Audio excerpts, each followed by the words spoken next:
Hey there, Scott Sharkey here, and I'm going to show you something nifty. People on YouTube especially do like to complain about frame rates in videos.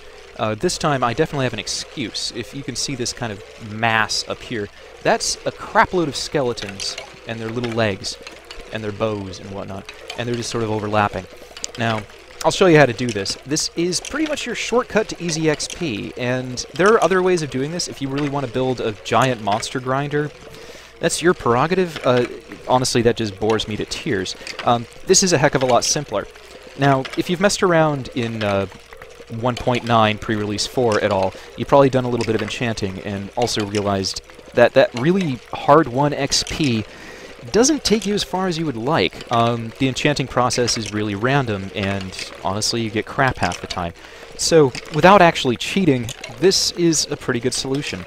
At least until they do something a little less stupid with it. So, tons of skeletons. Oh, remember to eat while you're doing this. It's easy to tucker yourself out, punching all these skeletons in the knees. Now, you'll also notice I'm killing them with just punches. I'm not having to use a sword here because they're mostly dead. Well, I mean, they're skeletons, so they're dead. So they're mostly undead, mostly re-deadified, whatever. So this really doesn't require a lot of effort, and you can just see my little XP meter flying up. Now, you can do this with zombies if you want.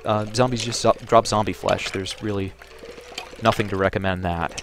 But skeletons offer the trifecta of useful objects. You have bones and arrows and experience, so that's great. So yeah, just hit them with whatever. Hit them with a bookcase if you like. I prefer to hit them with meat. Meat is the natural bane of a skeleton's existence. Now, the fancy little technique I'm about to show you here was pioneered by a guy who goes by Casper's MC on YouTube. That's K-A-S-P-E-R-S. I'm sorry, yeah, K-A-S-P-E-R-S-M-C. And he has an adorable Danish accent, so definitely worth checking out, even just for that. So, here we go. Pick up all my crap, and I'll give you a look at how this actually works. Now, the first thing you have to do is find a skeleton spawner. If you already found one of those, you're 3/4 of the way there. And go in here and look at how it actually works out. Now, this thing is actually active, so I'm probably going to get shot in the face for dicking around down here. You probably just want to light it up a little better so that doesn't happen. Anyway, what you're going to want to do, usually when you're at the end of your build, is put a couple water spawners, or water source blocks at the end to flush whatever comes out of this thing down this chute here. Now, the thing with spawners is they only spawn a certain number of monsters if they remain within a proximity. I think that's about 8 blocks. So, to get it to make more than that, the first thing you want to do is push them away from it. And then you're going to want to push them upward. Now, to do that, really basic, just make a 2x2 shaft that goes up about 24, 25 blocks, and fill it with alternating water source blocks from buckets and signs, which act as a block for those. And when a monster gets into this thing, they'll automatically swim upward. Now, don't actually ask me how a skeleton swims.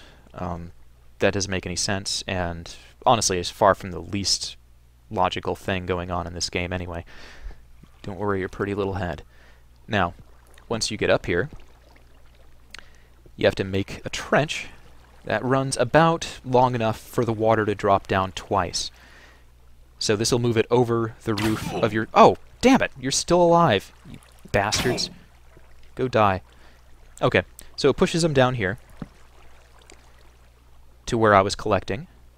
And the trick here is you have a drop of exactly 23 blocks. Now, the reason for that, I'm going to put this on peaceful so I don't have to actually worry about the consequences of a bunch of guys trying to shoot me. Anyway, you drop down exactly 23 blocks and pow! Half a heart of health. That's just enough for somebody to be killed by being punched in the knees. Somebody in this case being a skeleton. And really, screw those guys. Nobody has any sympathy for them. I mean, creepers I can almost feel sorry for. I mean, at least poor suicide bombing little jerks. But yeah, there we go. So that's how that works. Now, if you haven't done any enchanting, I'll just give you a quick little primer here. All you need is some obsidian, a couple diamonds, and a book. Put these together, like so, and your diamonds. Oh, God, I love diamonds. They're so hard. Sorry, excuse me. And you get an enchantment table. Bring it over here. Enchantment? Yay, enchantment! Okay. Oh, that's a bookcase. I'm being an idiot. Okay, so enchanting books like having friends, so be sure to surround them with books, just about like so. Remember to put some in the corners even though you can't see them.